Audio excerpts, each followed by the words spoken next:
Welcome to episode 46 in our series on Duties of the Heart by Rabbi Bachya Ibn Pakuda, and we are in chapter 5 of the gate of wholehearted devotion of all acts to God. And chapter 5 is quite a long one, and it's the first chapter to deal with the Yetzer Hara, or the evil inclination, this internal nemesis that we have to deal with on a daily basis.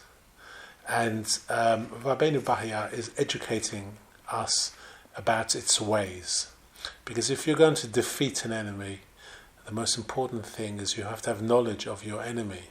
And if you have knowledge of your enemy, you know which gaps to plug in your being and how to avoid a confrontation. You can starve your evil inclination by not feeding it. We tend to provide plenty of nourishment to our evil inclination, and that just builds it up, and slowly but surely it overpowers us. But we have the ability to starve it, and it will become weaker and weaker, and we become stronger and stronger. It's almost like there's a transfer of energy.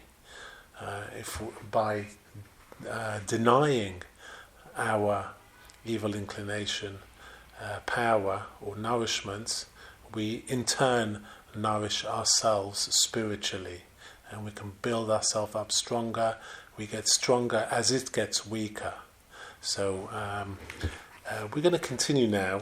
The last episode we started a new segment of the chapter 5, which dealt with various doubts that the Yetzer Hara will bring up in our minds about various aspects of our religious life. And the first one we dealt with was doubts about the soul after death. And now we're going to continue a few more. The next one is doubts about the creation. So Rabbi Bahya begins. When the Yetzer Hara despairs of raising doubts in your mind on this point, it will try to make you doubt of the Creator, may He be exalted. It will say to you that this world is neither new nor created, that it was never different from what it is now, and will never be different, that there is nothing in it more worthy of being a creator than a creation, i.e. there can be neither a creator nor a created thing, and that nothing in it is bound to serve anything else, as everything is without beginning or end. If it encounters you with this, consult the intellect. The intellect will show you, based on the treatise of God's unity, the first gate of this book, the untenability of this position, by proving to you that this world has a creator who created it out of nothing. So Rabbi Bachya is advising us, when the Yetzer Hara rears its head and tries to convince us that the world has always been there, and it's a freak accident of nature, and it doesn't really matter what you do because you're not really culpable for anything in any afterlife, because this is just a biological reality, and that's it. You live, you die, and that's it.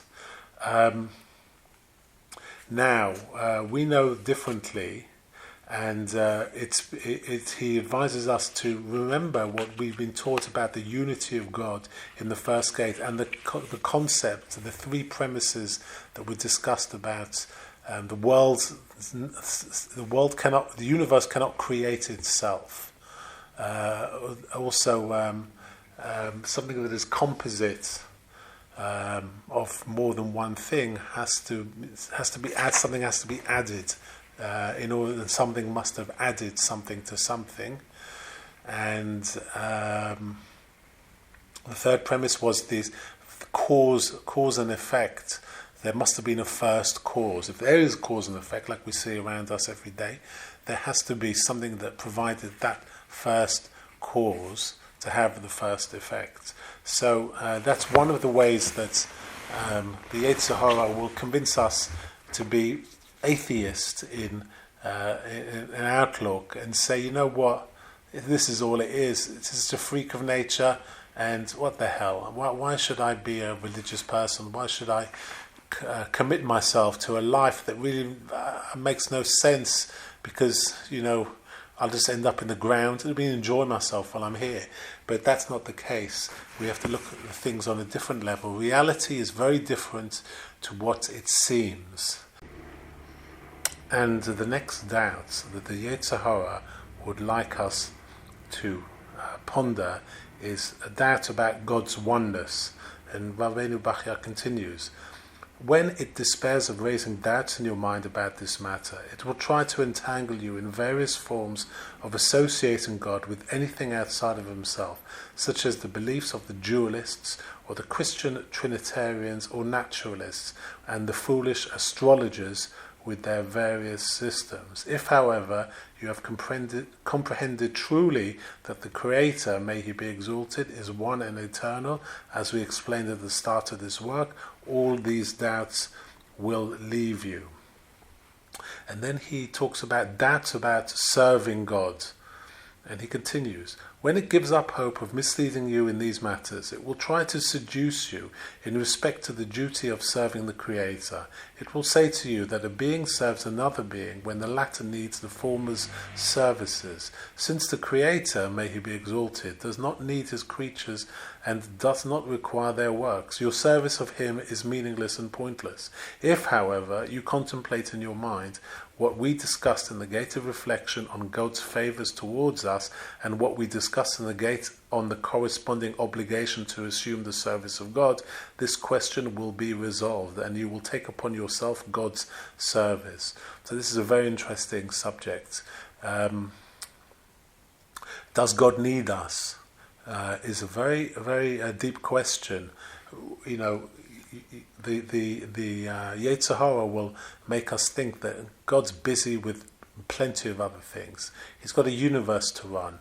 Does he really care what you get up to, what I get up to? Does he really notice it? But we know, as one of the 13 principles of faith, is that he watches us continuously. He not only watches us what we're doing, he watches our thoughts, our inner thoughts. He watches how we process memories, how we learn from memories, every single aspect. And he does it 24/7, 365 days a year to each one of us. And that seems to us perhaps impossible, that he can be 100% focused on each one of us at the same time. But this is reality. This is how it is. This is what he does. And he doesn't do it just in our adult lives, as we think that perhaps only once we've reached a certain stage of studying that God takes notice of us. It's from when we were born, when we were infants, when we were toddlers, to when we were young children. He watched us in exactly the same way, 24 hours a day, 7 days a week. So, this idea that he doesn't need us, or he doesn't want something for us, is a complete fallacy. He wants us to perfect our souls. He implanted in ourselves souls that have to be perfected, that have to be refined, and that have to be kept holy. And please God, after 120 years, return to him in as good a condition as possible. And that is the purpose and duty of our service towards the Creator. And he continues with the next doubts about the written law, so the Torah. When it gives up hope of seducing you in these matters, it will try to raise doubts in your mind about prophecy, the prophets, the Torah, and the Torah's authenticity and necessity. If, however, you oppose it with the aid of your intellect, and fight it with the arguments mentioned earlier, in the third gate of this book, all these doubts will be dispelled from your heart. You will understand the meaning of prophecy, the necessity for the imposition of the Torah, the prophet's mission in it, and the ways of inspiration to it. So we have been presented with a Torah. The Torah has been passed down through generations, and it's almost like a guidebook to living, and a book to learn analogies or learn from various situations in the Torah that we can best guide ourselves. And the Yetzer Hara will say it's an ancient book. It's 2,000, 3,000 years old. What relevance does it have today? Just concentrate more on your phone. You'll have more enjoyment. Look at your phone and watch all these different various forms of entertainment that seem to suck our attention when we could be doing better things, more holy endeavors. So it will try and tell us it's not relevant anymore. But we know that the Torah is eternal, so its relevance actually increases in each generation as each generation that passes from Mount Sinai, it becomes more relevant because our level slowly goes down, and it's more vital that we learn its lessons. So the next doubt that it will try and produce in our heads is the doubts about the oral law, so the Talmud. So Rabbi Bachya continues, when it gives up hope of misleading you in this matter, it will try to make you doubt the tradition. It will say to you that what reason prescribes and what is written in Scripture are both true, but what makes our masters of blessed memory taught is not essential, and its acceptance is not a duty. But if you contemplate the matter, you will see that what reason prescribes as well as what is written in Scripture are both greatly in need of tradition. For without the tradition, neither of them can be properly fulfilled. As for what reason prescribes, if the tradition had not defined for us their application in respect to quantity and quality, time and place, and other circumstances, our minds alone could not have grasped it. The same is true with respect to Scripture. If the tradition had not clarified for us the way it should be read, the meaning of its language, the explication of its themes, and their implications, we could not have grasped this from Scripture alone. As it says in Pirkei Avos, chapter 3, verse 13, the Torah is interpreted by means of 13 principles, and the Masorah, or oral tradition, is a fence for the Torah. Moreover, the Torah itself refers us to the oral tradition for an understanding of the details in the application of its laws, as it is written. If a case should prove too difficult for you in judgment, matters of dispute in your courts, then you should arise and go up, and you should come to the Levitical Kohanim and to the judge that will be in those days, and submit an inquiry, and they will tell you the legal decision. The man who acts brazenly and does not listen to the Kohen, that man shall die. That's from Deuteronomy chapter 17, verses 8 to 12. When you understand all this, the doubt will end, and you will be certain of knowledge gained from reason, Scripture and tradition. Next, he's going to warn us about the Yetzer Hara's putting doubts into our mind about reward and punishment in the world to come. He continues, when it gives up hope of seducing you in these ways, it will try to do so in regards to reward and punishment. First, it will try to make you doubt reward and punishment in this world.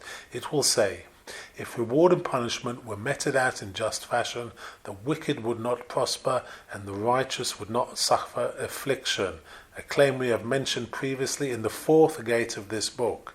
But when the intellect reveals to you the ways of justice in both these cases, as already mentioned in the case of gate of trust in God, this doubt will disappear and your heart will be relieved of its confusion. So we've tackled this in the fourth gate about the reasons why the righteous sometimes suffer affliction and why the wicked sometimes prosper. I would advise, if you are a little bit unclear about this, or if you missed out that section, that you look at the episodes that deal with that, which give a very comprehensive explanations. And the next doubt that is raised are doubts about reward and punishment in the world to come. And Rabbi Bachya continues, when the evil inclination gives us hope of overcoming us in this fashion, it will try to make us doubt reward and punishment in the world to come. It will attempt to confound and confuse us on account of how little this matter is explained and how little indication there is of it in the Chumash. However, when we consider what is written of this matter in the books of other prophets, for example, in Ecclesiastes chapter 12, and the spirit will return to God who gave it. And from Zechariah, I will let you walk amongst those who stand here. Also Psalms 31, how great is your good that you have hidden away for those who fear you. And also Yeshayahu chapter 64, no eye has seen, O God, beside yours, what God has prepared for those that wait for him.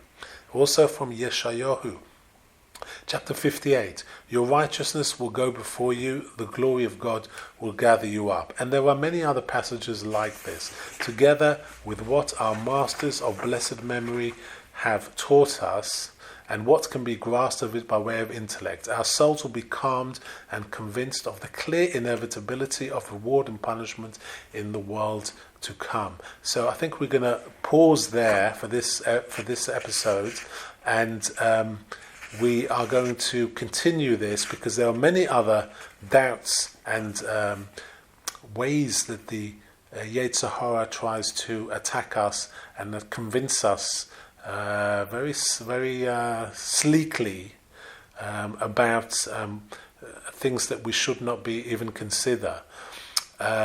So we'll do that in the next episode. We'll continue this, chapter 5, in the next episode.